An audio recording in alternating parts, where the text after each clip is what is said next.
say, then you officially can start it. Hello, it's 12 noon Eastern Time.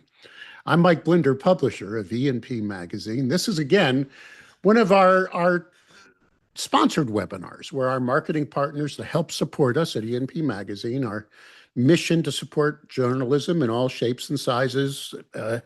To continue that, we like to feature some of our marketing partners, and we want to thank vcita today for doing so. But before we get into the meat of the webinar that you're slowly coming in and joining us for, let me do a little what we like to call E&P housekeeping, if I may. You're on a platform today called Zoom, duh. But the problem with Zoom is you have many ways to interact with us today. There's a chat room. That's where we'd like you to be today. And here's the problem, at least in my humble opinion, with Zoom. The problem is that when you go to the chat room, it automatically defaults to host and panelists only. That's not what our hope is today. My hope is that in the chat room, while I'm interviewing our guest, that you can ask questions in there. You can argue with us, come up with your own thoughts as we explore a very important part of our industry today, which is, of course, media sales and making it as profitable as possible. So do me a favor, when you get into the chat room today, I want you to default it, toggle it to everyone. So I want to test that now as we test the everyone thing. Big issue today is the price of gas. According to AAA, as of 30 minutes ago, the average price per gallon is $4.16. I hail from Nashville, Tennessee, where it's a bit lower, $3.97. And my wife, who does purchase our gas at Costco here in Hendersonville, Tennessee, is enjoying a price of $3.37. So I'd like you to go into chat. If you don't mind, you don't have to. Default to everyone, name where the heck you are, name what you think you're paying for gas locally. That would be a nice way for us to test the system today and make sure that we're all on the same page of being able to communicate and chat. We'll keep our eye on it, do our best to address your questions. Enough of the housekeeping now. Let's get to work. And let me start first by saying there's a simple reality most publishers know all too well now. Local media companies are doing their job. They're generating impressions. We're driving clicks. We're producing leads, delivering measurable marketing results for advertisers. But something strange happens after those leads are delivered. Too often, the advertiser never answers the phone. You know that. They never pick up, they never follow up with an email. They respond too late or not at all to any of the leads that we have provided through whatever many of our marketing channels. And when the sale never happens, the advertiser doesn't blame their response time or themselves. They blame us, the media company. And before long, the campaign gets canceled, the advertiser churns, the publisher loses revenue, even though the marketing itself, in your opinion, and those that you work with and help set that up, is working. In other words, you're getting and generating the response that you feel you should for the advertiser. Which kind of brings us into today's webinar, because what we're going to discuss is a phenomena that I hadn't heard before, the leaky bucket problem. Publishers are filling the top of the funnel with leads and interests, but somewhere between that lead and the final sale opportunity is quickly leaking away, which allows me now to bring in our guest. We're going to hopefully be able to discuss this leaky bucket and talk about a shift where forward-thinking publishers are beginning to tackle this problem in a different way. Churn. The Alexander Group is saying churn's now sitting at around 35% when it comes to media companies. We verified that before. Rachel, come on in and join me if you may. And let's talk about this churn problem. That you're not new to E&P webinars. We had you on back in September, am I right? And you basically, well, actually, you had brought with you a cohort that we know well at E&P. He writes for us, Todd Handy, and he's confirming that 35% churn number, right? Is this something that you agree with? Is it around that number? Absolutely. And your actual quote was, and I love it from the webinar, this is a pull quote. If you're generating the leads, we're generating these leads. We just can't dump them on the local advertiser and say, work your magic. There's got to be more in the equation. And today we're going to discuss that shift, an actual lead management service. So, Rachel, you are the CMO, Chief Marketing Officer of Vcita, a company that, correct me if I'm wrong, has been working at the intersection of local media and small businesses. Can you tell us a little bit more about what the heck you do and treat me like I'm a 3-year-old? What is Vcita and what do you do for this industry? Thank you so much. It's great to be back on the EMT webinars. The last webinar was so great, and we enjoyed it so much, and actually had some really interesting conversations with some of the people there. So I would love to hear kind of from you guys, besides the price of gas, which I honestly don't even want to look at anymore.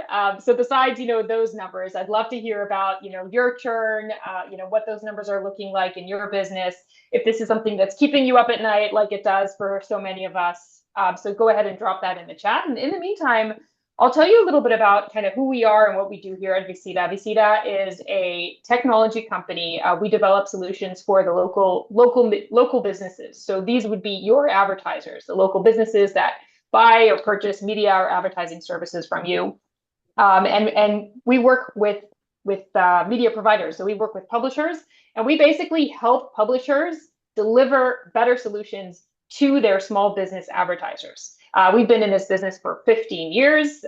We have over 150,000 small businesses that use our solution on a daily business, and we have many partners who bring this technology to their advertisers to reduce churn, to create additional digital revenue, to unlock new opportunities. For the past 2 years, a big focus of ours, like everyone else, has been AI. So we're also helping media publishers bring more AI to their advertisers, kind of answer this need that many local businesses have for better technology and better solutions. And I'm excited to dive into all of that here today. All right, so let's talk revenue. Top line all the way. Across the news publishing industry, we hear a lot about diversification, new revenue models, digital services, and expanding the value of publishers actually bring to advertisers. But when you step back, and I mean really, really step back into that ecosystem, what we're finding, and I'm just, hold on one second here, if you don't mind. I've lost my note. Here we go. I've lost my notes because. Oh no! Well, oh no! I'm trying to find them. Can you see my screen though? In the meantime, while you're I looking did for see your your notes? screen, but it kind of blocked my notes. So hold on a second. Oh. I don't know why I'm going. Okay, let me go back to a view here, and I spoil my audience here. Stay with me, everyone. Yeah, Right. no worries at all. Maybe, and if anyone else could just give me a hands up and let me know you can see my big bright yellow slide. It's hard to miss. Well, you took it down for now, I think, but let me see if I can get myself back to what I need, which is right here. I'm going to just switch over to another screen. There we go. And here we are. All right. So Yep, we're back. We're back. I can see my notes. I want to bring up my Zoom, if I may. Hold on a second. I'm going to go back to my notes here. And we're going to get back to work. Please, my apologies to our audience. So let's talk revenue. Let's do this. One of the most frustrating things we're seeing in the landscape today is publishers face is that a campaign performs well. And like we said, all too often, a disconnect between what looks good between the performance and then keeping the advertiser. Why don't you walk us through that, if you don't mind, and give us a general idea of what this is all about, if please. Yeah, let's unpack this. So we have, the big question. I loved your statement of, let's talk revenue. Let's get down to it. So, publishers have become very creative when it comes to building these alternative revenue sources. I unfortunately wasn't at Mega this year, but Dawn, who's here in the audience with us, is on the vcita team. High five to Dawn. She was there. And when she came back, I think the first thing she said was, everyone is talking about new revenue sources and specifically unlocking more digital revenue opportunities. So, and there's many ways to go about it. And I've seen publishers do some really creative things to generate these alternative sources of revenue when their traditional revenue sources are dying out. And what I really wanted to talk about here today is actually churn reduction as a source of revenue, because every advertiser you retain is basically the same as any potential new advertiser you would sign on. It's like my mom always used to say, I think the saying is like a penny saved is a penny earned. So, why not start by closing that leaky bucket? Stop bleeding revenue by becoming uncancelable.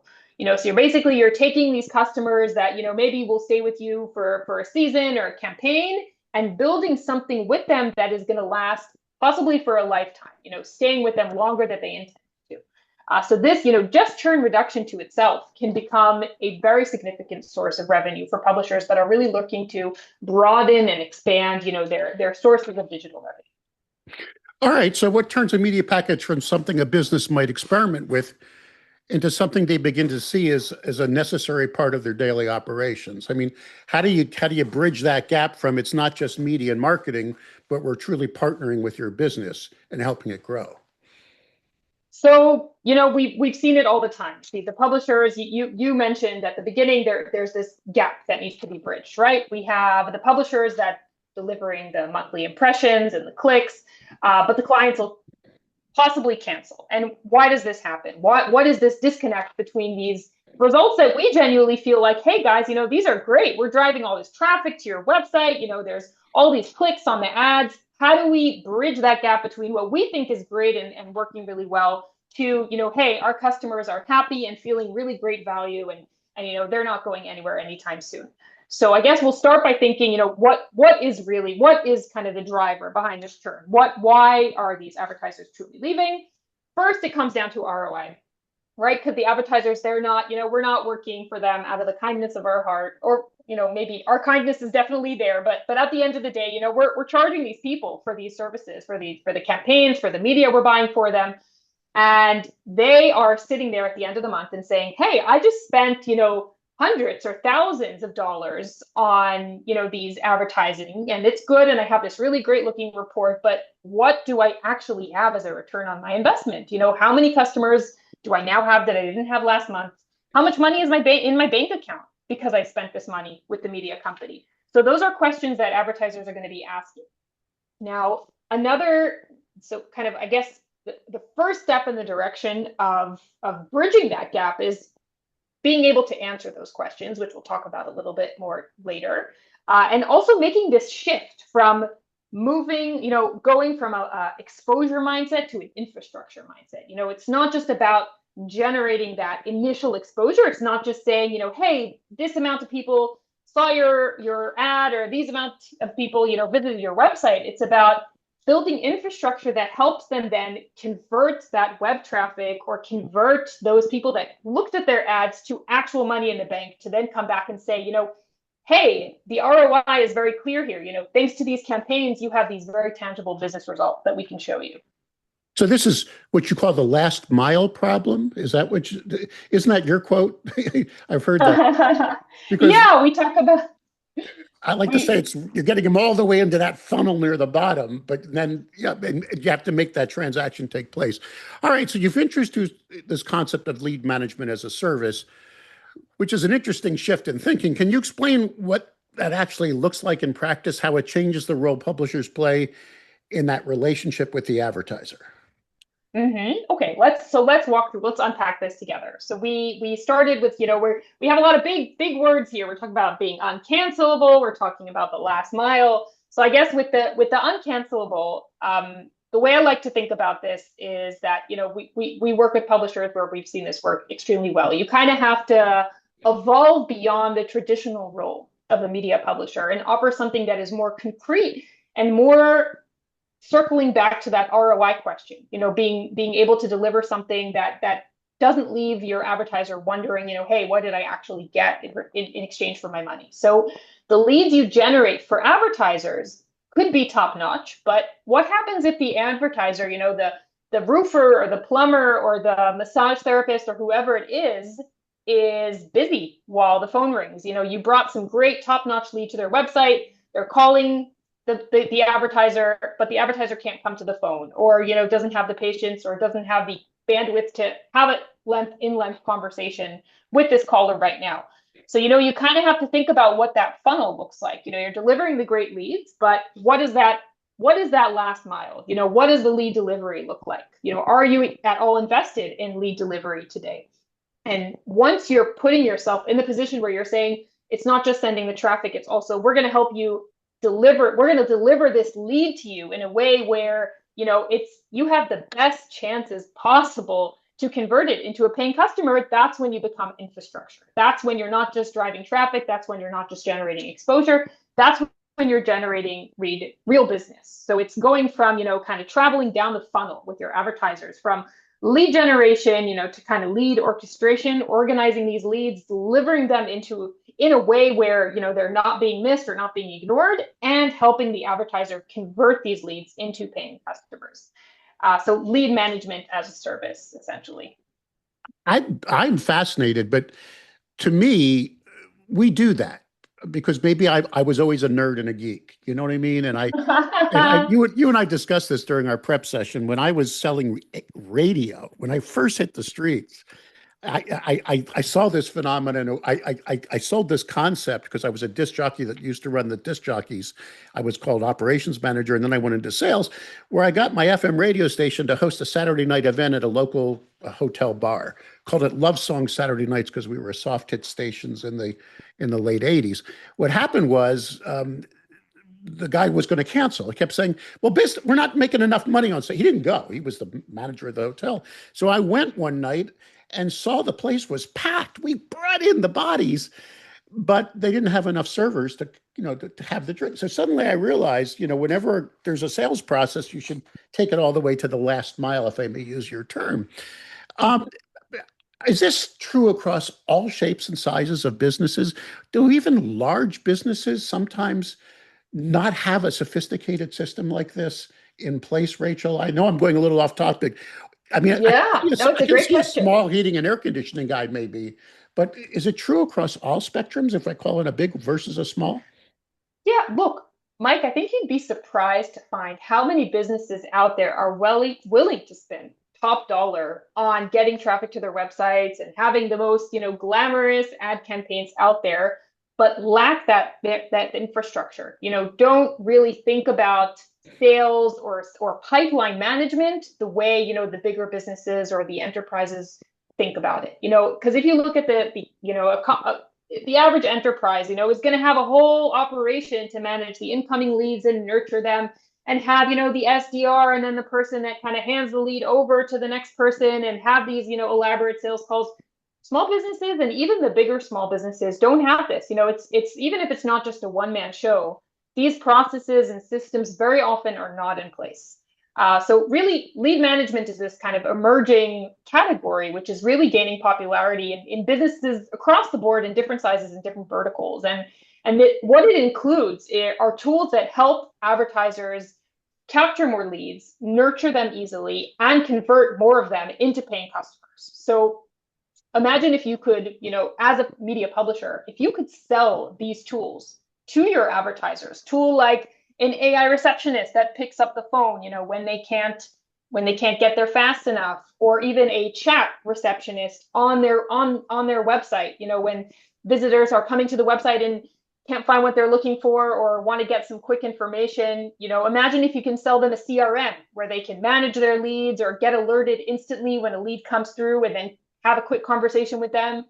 These are all tools that can really help push those leads down the funnel. And these are tools that we help publishers bring to their advertisers to do things like reduce churn and unlock additional sources of digital revenue. I was looking at the chat room and I see the gas prices, which are, I don't even want to look at them either. Don't look. We do have a comment from Jeffrey, and Jeffrey, I agree with you. I'm an old sales warhorse, and I've trained thousands of reps around the country, around the world, actually. And one of the things you commented on, here we were talking nerdy, like impressions, when you really should be talking to the advertiser about customers through the door, or customers buying your product or service, because that's what we really should deliver. So if I may say, Jeffrey, you've actually done Rachel's point, because when you have a tool like this in your toolbox, you can say to the advertiser, now we are converting what we do for you into your customers, which I love. Okay, Rachel, I'm going to bring up the elephant in the room, because I've been to media companies. I was the guy that introduced digital services in all the gatehouse markets. I mean, I every time I went into a media company, and tried to train the sales reps on something new, I always heard the same thing. What are we now? A software company? I mean, what are we now? I'm a media person. Local sales teams have a lot on their plate. So how can a publisher, someone who's watching this program right now, move in this direction without creating a huge technical burden on their sales team? Can you address that now, if you don't mind? So there are two, I'll address this when there's kind of two ways of looking at this, because before we talk about selling it, we even have to talk about, can you, is this even something you can bring to your audience? Because obviously you're not going to go out there and build this from scratch. I mean, these are products that, can take years to build and, many, brilliant developers to sit and plan and design and launch. So obviously we're not talking about building any of this stuff from scratch. What we operate in the partnership space. So what we do is, kind of we build the technology, and then we work with publishers or media companies that want to put their own brand on it. So it's really like a white labeling proposition, where basically what we're saying to, the media company is, hey, this is the app that it's your app. It's your advertiser app. It's the app that you give to your advertisers under your own brand name. You can tell them you built it, that's fine. It'll have your logo on it. And this is the app that they download onto their phone the first day they start working with you. So as their first campaign goes live, they're going to start receiving these push notifications to their mobile phone from your app, letting them know that these leads are coming through and encouraging them to follow up and convert them quickly.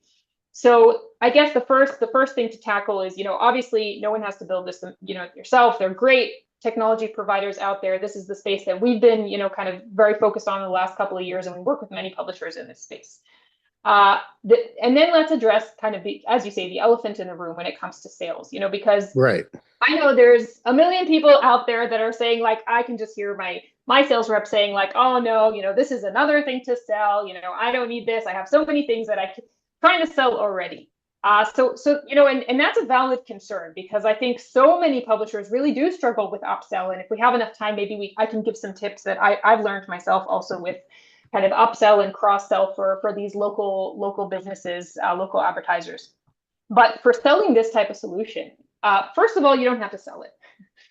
We have publishers that bundle this into any campaign, so they kind of will factor the cost into whatever it is that they charge for campaigns, and then bring it to their audience as a complimentary, app. Anyone that launches a campaign with us gets this lead management app where they can access all their leads and do all these things and convert more of them into paying customers. But the reality is that's not going to, that's not up everyone's alley. And if you want to do that, that's great. And we've seen that work really well. But even if you did choose to sell this to customers, it's actually a pretty easy story to sell, because you might be initially thinking like, wow, this is technology, this is SaaS, this is kind of just a different breed to our bread and butter and what we're used to selling. But at the end of the day, it has a very simple story. The story behind it is, this is what you need to make sure what you're spending all your money on, you're spending all your money on getting these leads. This is the one extra thing you need to make sure you have the best chance of converting these leads. So from publishers that we know are selling this, and some of them are selling this with, quite a steep margin, we're actually seeing that they're able to sell it to many of their customers, and have many of their customers that come back and upgrade and even take the higher tiers, because it delivers such tangible value. And it really is that extra mile. They're already spending top dollar on advertising and campaigns. It's a relatively small cost in exchange for making sure that they're truly capitalizing on those campaigns and the leads that are coming through. And I will also say that we are prepared to provide support. So we obviously help train the sales teams. I do some of these trainings myself, and equip them with marketing assets, and just make sure our partners have everything they need to successfully deliver this solution to their local advertisers, whether that's bundling it or selling it to them. We have counter arguments going on, not arguments, but discussions in the chat room right now. One is advertisers that we meet with, and I'm paraphrasing here, are more interested in quality than quantity. So if you generate too much, are you like, we have that in our recruitment platform, where sometimes if the ad's so compelling, people who have no skills whatsoever are applying for jobs, and we get feedback on that. So we have to train them to do a better campaign that really, here's who we're looking for. But then there's another discussion here. What about having unrealistic expectations. If you sell them a lead gen tool like this, or a lead management tool, if I can use that, or a SaaS thing, are you setting them up to think it's going to be massive with thousands of new customers? How do you manage? Where do you sit on that? And I hope I'm not taking you off topic here. But Oh, no, these are great. I'm actually, I love these questions, and they are so, this is really the market speaking, because this is what we hear all the time. So I think, look, when it comes to quantity versus quality, this is $1 million question, right? Because any one of us can go up there and put a campaign on Google AdWords, or on the on Facebook, or wherever it is, and put the targeting as broad as possible, and the minimum limitations, and get millions of form submission. But what is that worth if that ends up with zero conversions, right? So it's always going to be kind of balancing out. Now, from my experience from publishers that we work with, is these type of tools actually also help not only convert, but also qualify.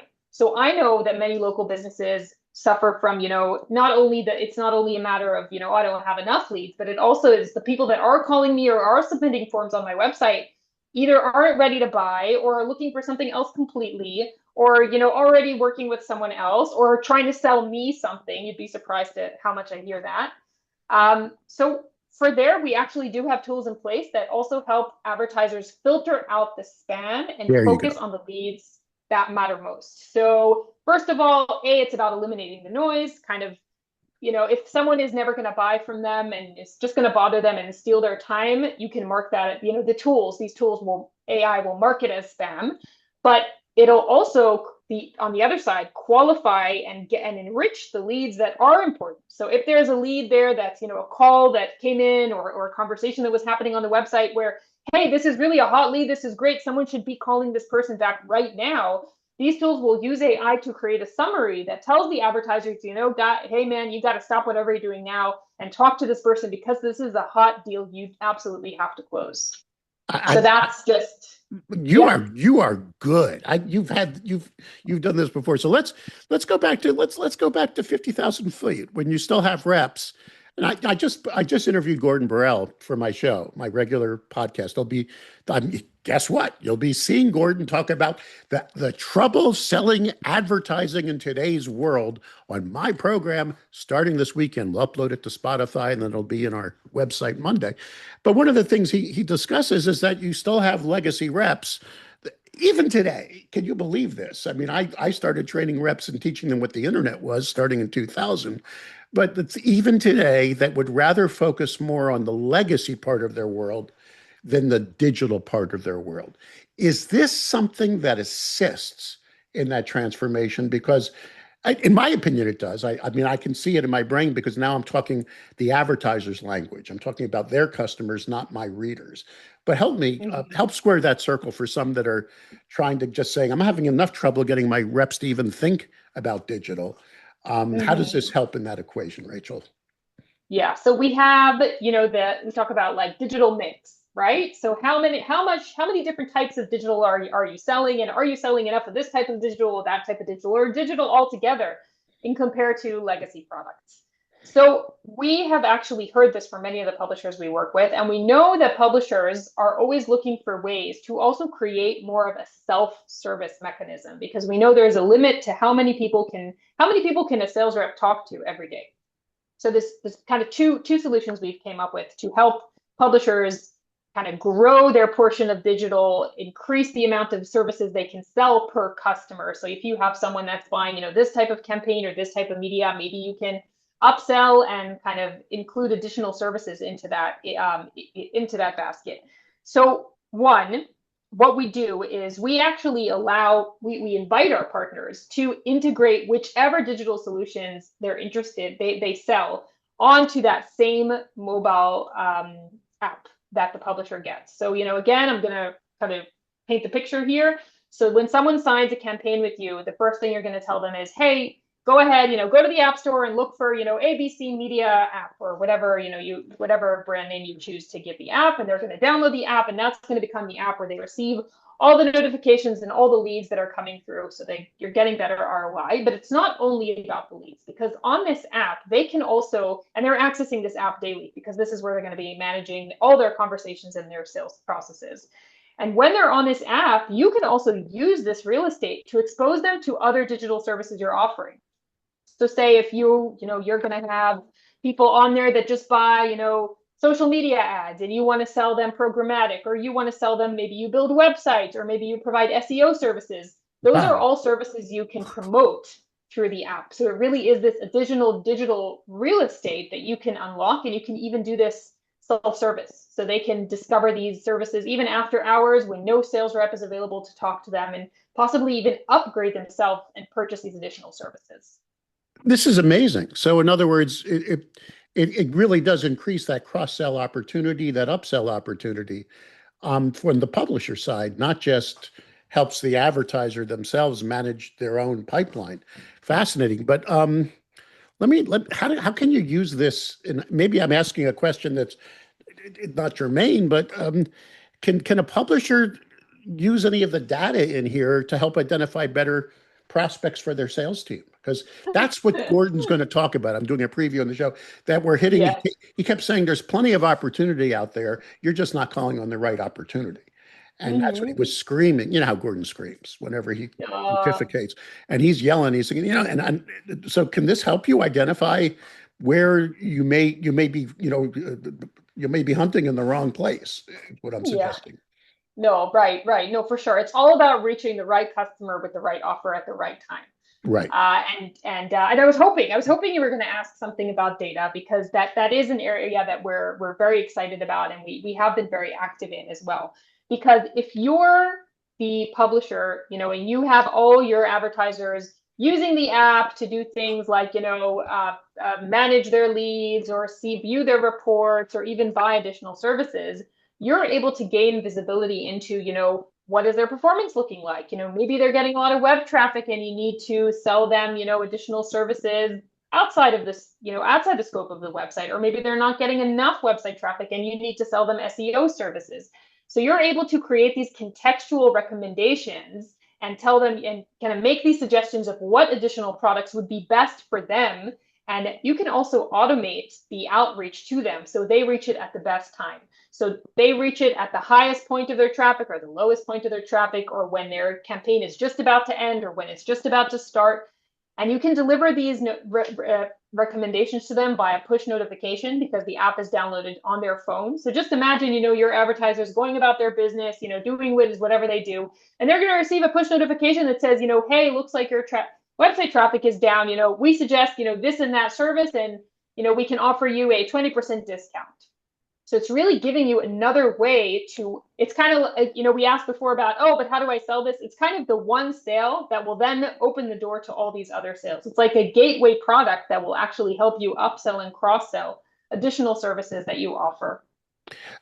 Shelley has asked a really cool question. I hope he doesn't take you off your slides and what have you. Shelley in the chat room would like to know a little bit more about the life of the lead. What does that life of the like? Oh, like a day in the life. I love that. Yeah, Yeah, actually, no, you could sure. steal that, and you can actually use it in one of your slides. Shelley, good lead. job. You're a good wordsmith. Yeah, thank you. And by the way, anybody, keep getting into that chat room. If we're not addressing your questions, or we're not hitting you where you want us to be, please get into chat and let everyone know your questions, concerns, or what have you. So address Shelley's question. What does the life of a lead look like in your tool? So imagine, I am now someone searching for I have a leak in my roof, and I need someone to come fix my roof. Okay. So I'm going to go on to Google, and I'm going to type in, roofer near me. And the first result happens to be your advertiser. And you paid for them to be ranked, top in Google, or be the first ad placed for customers like me. So I'm going to land on their website. So right now I'm the lead, right? I'm the lead, and I'm on your advertiser's website. And I'm going to look at their website, and I'm going to see that, this looks great. This looks professional. I see that they have a good, they have good reviews, and people recommend them. So and I see a phone number. So I'm going to call that phone number. But the roofer is now on my friend's roof, fixing her roof. So he's not able to answer. So I'm going to have a whole conversation with the roofer's AI, which is telling me, no problem, we can do leak detection, and we can come by, anytime tomorrow after 4 o'clock, and this is what it's going to cost, and let's book it. So, your customer just won me as a lead, thanks to the AI receptionist that picked up the phone. And now the roofer that's done fixing my friend's roof is going to get off the roof and see on their mobile app that you, the publisher, just delivered a lead to them, and they're going to have all the information about, who is this person that called, what they're looking for, what the conversation looked like, and they're going to be able to call me back and confirm whatever booking or add additional information that I might need. So basically, imagine it as a kind of assistant. You're providing your advertisers with this assistant that helps them capture more of these leads, convert more of them into paying customers, and follow up with them within a timeline that makes sense. Is there we discussed different sizes of advertisers. Is there a one size fits all type media company for this tool, or can any sized media organization with huge resources and dedicated digital sellers to an operation that only has two or three, reps, one part-time, can they take advantage of something like this? Or is there a certain type of publisher you recommend it for? So we work with many different type of organizations, and we do have partners across the board. So we have partners with big, kind of enterprise class sales teams with call centers with hundreds, or I think even sometimes thousands of reps. But we also work with small mom and pop shops or small media companies or advertising agencies that have a small team but are eager to deliver something that is truly unique and provide great value to the advertisers or customers. So the answer is that we have different types of partnerships for different types of organizations. And I see there was a question here about, what does this look like, or tell me more about how it would work specifically for my business. I think a great, if anyone here is interested in learning more, a great next step would be to schedule like a one-on-one conversation where you could share more about, who you are and what you do and what your challenges are, and get an opportunity to see a customized demo and proposal for, how we would work together to solve your problem. And we have Dawn here in the audience, which can drop a link to schedule with her, or I'll also just drop a link here in the chat to our schedule a demo form, which you can fill out and have a conversation with Dawn probably as soon as tomorrow. All right, so let's talk about somebody asked in the chat room. Hope you don't mind me staying in here with this, but he's okay. You talked about the roofer. Are there specific categories of businesses that benefit more than others from a tool like this that helps the advertiser in the funnel process and convert those leads into their own customers? I've seen this work well for many types of businesses. If I had to say, who is this best for, I would say service-based businesses. So anyone that's in the business of selling appointments, if you have advertisers that are either home service providers or, in the fitness business or in the beauty business, or healthcare providers, these small clinics or private practices, small law firms, small financial advisors, tax returns. These are all businesses that aren't selling products, they're selling their time. So these are the solutions, and they're very busy, and every hour they spend on administrative tasks like answering the phone or responding to messages or paperwork, that's an hour they're not spending with customers. That's an hour they can't bill for. So these are people that are time starved and are working around the clock. And these are the type of advertisers that I've seen, really benefit from our solution. And I did see a really interesting question, interesting comment here about AI agents and how they're having them is not like building the personal relationships and giving these really in-depth answers. And I want to say two things. I want to say, one is you are absolutely right. We're now at 2026 and probably in the foreseeable future, we are not in the point where an AI agent, and possibly never in the point where an AI agent can truly replace a human being. I mean, if that was the case, Mike, honestly, you and I would not be here. We would have two AI agents, with their avatars delivering this presentation, and that would be that. And obviously that's not the case.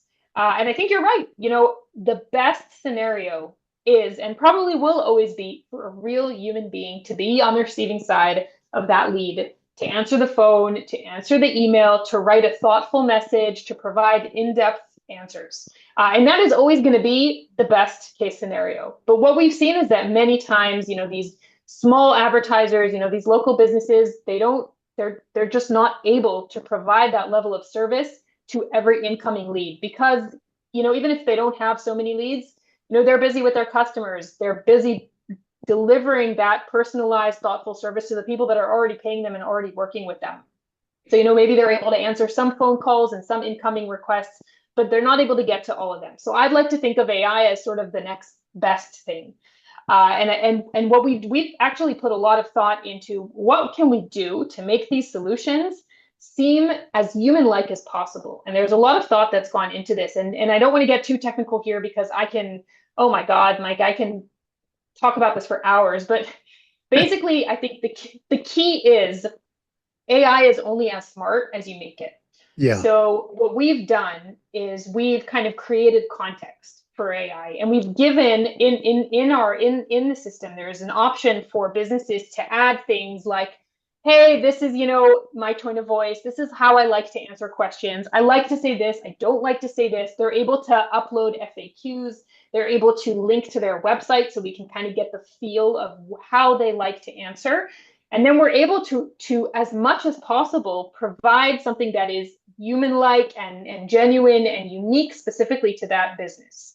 And this is something we've tested, with many different business owners till we reach the point that we're able, again, it's never going to be one-to-one, but it's the second best option to provide something that is sympathetic and human-like and personalized as possible. Wow. And thank you for that comment. I appreciate that. No, and that's the debate right now. But I believe in my heart of hearts, if you go into a small business today or a medium-sized business and you say that you lose customers because you can't respond quick enough, I have a tool that will help you do that using AI. The business is going to say, I want to hear more. Now, let's get back before we, bring this whole thing home. And I have some questions that people had submitted earlier, and I urge you to get into the chat room now because we're getting near the end of our journey with Rachel. And if you have any questions we haven't addressed, get them in there now so we can get to them. But let's go back to stickiness now and the ability to stop churn. How this whole world, it seems to me, if you provide this tool to an advertiser and you're the one that brings it to them, and they're now using this within their business, it's integrated into their business, you've pretty much cemented a tighter relationship. Did we really address that as much up front? I think we got into the tool. This, to me, might be that secret sauce, correct? Because now you can switch as media evolves or changes, or you add more tools into your toolkit, or find different solutions, whether you haven't done OTT yet, or whether you have a new tool or a short video, whatever for the advertiser. If you are giving them the way that the pipeline works, you've cemented a relationship forever, correct? Yeah, you are essentially becoming infrastructure, that kind of going back from providing like a seasonal service to being a core infrastructure partner, providing a solution that your advertisers use day in, day out. They use it, multiple times throughout every single workday. It's creating this relationship where, they're receiving more value and better ROI, so they're less likely to churn. But also they're just in constant engagement with the platform that you provided to them. Every time they go in there to view leads or respond to them, they're going to be seeing your logo. So it's really kind of increasing your presence in their day-to-day. You're in as far as, okay, I have some questions. May I ask them to, before I ask you to bring it all home, these costs, this Robert asked, should we be considering this for our own very lean operation? Is this a real expensive thing to implement in a media sales environment, Rachel? So we have created, different models of partnerships with the idea that, hey, we know that no one has time and money lying around. We want to create something that is lean and ready for teams that don't have a lot of time to invest in training or, thousands and thousands of dollars to spend on technology. So if you do have, particular needs, and every company has, their different needs and different expectations, I really do encourage you to hop on a quick call with Dawn to just understand pricing and what this could look like. I think more than something that costs, I would encourage you to think of this as something that generates revenue. At the end, we're not a vendor. We're not selling SaaS, for you to use and we'll bill you monthly. It's a partnership. This is something that is supposed to generate revenue for you as a publisher, as a media company. It's supposed to help you generate revenue also by reducing churn, but also by unlocking new digital revenue, giving you something that you can bill your advertisers for on a monthly base. It's like a subscription. So definitely, if you're interested, please contact Dawn and she'll walk you through, the commercials and everything you need to know about getting started. I'm going to try to share as you share and put mine up. I hope that worked. Nancy Okay, asked, yeah. can this integrate? Okay, this question's broader than Nancy's question because I wanted to ask about this. I hear this all the time: friction, friction, friction. I don't. How hard will it be to add this to my toolbox of services, and will this work well with any other tools I have? I mean, you know the question. Basically, Absolutely. go ahead, address this Yeah. friction. Yeah. We look, guys, we don't like complicated things either. Okay. We're not gonna come, I'm not gonna come here and be like, hey guys, this is my tool and this is what I wanna, I want to partner with you and I want you to take this to market. But FYI, you're gonna have to invest, all this time and all this money and all this effort in figuring it out. We want something that is plug and play. And we put a lot of thought into, how do we create something that is truly easy and you can go to market with fast. We have partners that have taken this to market within weeks, like 2-3 weeks, or maybe not two, but 3-4 weeks. And the answer for the integration question is absolutely yes. Whether you're referring to, a CRM that you're using yourself as a publisher or your advertisers are already using, we can integrate via API or depending on what type of tools we have a lot of the integrations that are already built out of the box, and if there's something missing, that's something we have a team that can build any kind of unique integration. But the idea is essentially to give you the opportunity to integrate your existing services into this. So if you're already giving your advertisers a login here and a login there, let's consolidate that. Let's give them this one single sign-on. It's going to be There you your go. app, and that's where they're going to access Which all the digital services you offer. which begs the next issue, and this goes back in time. I mean, I remember when I launched one of the first newspapers websites in the United States. I don't know if you know my story, Rachel, but I was in Portland, Maine, and I registered Portland.com, which means nobody in Portland, Oregon knew there was an internet back then. But one of the things we built, because we were building all these tools on our own, there was no digital service vendors like you guys in those days. We built a DIY tool where an advertiser could actually update their own banner ad, and they didn't do it. And then I launched a lot of those list services and directory services over my years where the advertiser had to log in. Are the advertisers actually using this tool? Because again, if they don't, you got your churn, right? I mean, Yeah. so, and you said how many small businesses are now using this tool? Is it in the thousands? Over 150,000 small businesses. So they must be using it, right? Do media companies, I know I'm asking this like I'm a 3-year-old, please, I apologize. Do No media worries, companies no. that launch this actually see their businesses, their advertisers, their marketing partners using it? Yes or no? So yes. Yes, and not because, let me ask you this question. If we would build a solution that requires the advertiser or the small business owner to go in there and navigate through 20 different steps and 5 different pages and draw and scroll all the way down and jump through loops and read the article and watch the video just to understand that they have a lead, obviously no one's going to use it. We built something that is very simple. It's basically a push notification that says, hey, there's a lead here, click to respond, they'll open it. And that's usage. So there's, obviously the initial setup, they need to download the app, they need to log in once. So that's, just kind of something that can easily be, done in a couple of minutes. And then from there on, I want to say it's not even real usage. It's just engagement. The app is constantly engaging them throughout their workday. All right. So now who sells this? The rep or the digital specialist? Both? None? I mean, when you train up a sales force, and I'm sure you see all different sizes with all different resources, who's doing the selling on this one? This really depends on the organization. You gotta, before we go live, we'll have like a go-to-market session with our partners and we'll understand their infrastructure and their team. And we'll make the recommendation of, is it the rep, is it a post-sale purchase? Is it sold up front? Is it sold later as an upsell? these are all questions we can address and go to market. And we have different success stories with different types of organizations. All right, is there anything I missed? I mean, how does someone get started? I actually took the liberty of doing a CTA slide for you, and that, I hope you don't mind. And I get No. it's Rachel at vcita.com.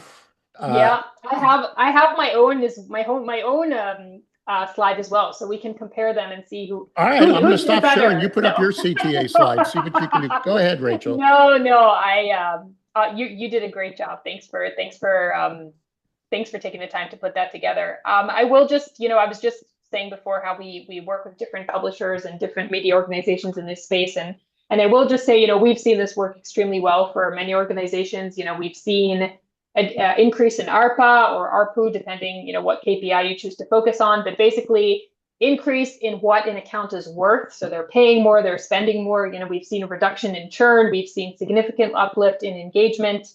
And this is all something we'd love to discuss a bit further. You can contact me at rachel@vcita.com, or you can head over to our website and read more about who we are and what we do. That's in tandem.vcita.com.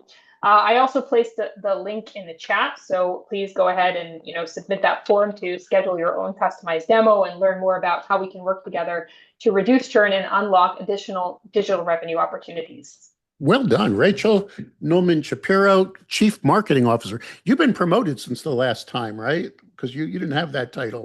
Oh, yeah, September. yeah. It was just a little shift. Well, congratulations on the bump. I think it's wonderful. Thank you. Well, we thank really, you very much. And on behalf of VMP, thank you, vcita as a whole, for supporting our mission in the industry. So thank you so much, and thank you for attending. Webinars are here to serve our audience, and we're so glad that you took the time and effort. For those of you that attended, you know the game if you've ever been in one of our webinars before. Later today, our hope is to release a recording of this, an actual write-up of this, and those of you that want to share this with their team members will easily be able to do so with the link that we'll be sending. So Rachel, thanks again. We really appreciate your time. Thank you everyone for attending. Thank you, Mike, and thank you everyone. Take care.